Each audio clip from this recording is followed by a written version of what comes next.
fighting arms and supporting arms, we have supporting services, which provide the administrative functions to fighting and supporting arms. So we call it, they provide the administrative cover to fighting and supporting arms by enabling them to carry out their respective roles and tasks.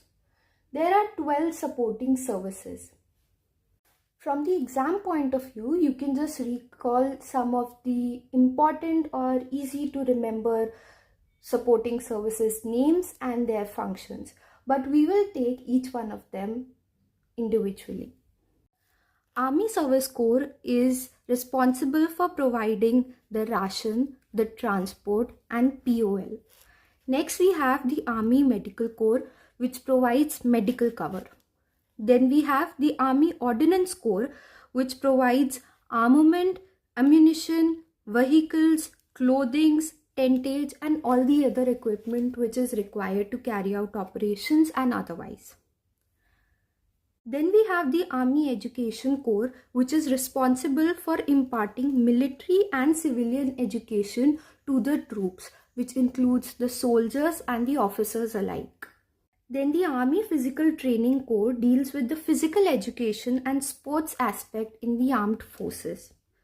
The Intelligence Corps is responsible for gathering intelligence of the enemy and to prevent the leakage of their own information to the enemy. Then there is the Corps of Military Police, which is helpful in maintaining discipline related to the army personnel. The next is one of the famous Judge Advocate General branch, which deals with the legal matters relating to the armed forces. Next we have Remount and Veterinary, which is maintaining and training the animals which are utilized by the army.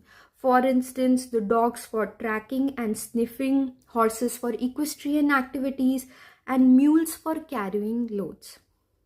Then we have the Corps of Electronics and Mechanical Engineers, who repair, recover and maintain all vehicles, arms, electrical, electronic and mechanical equipment. Then we have the Pioneer Corps, which deals with the provision and looking after manpower for load carriage in the armed forces. And lastly, we have the Defense Security Corps, which provides securities to the VAs, VPs and other important installations.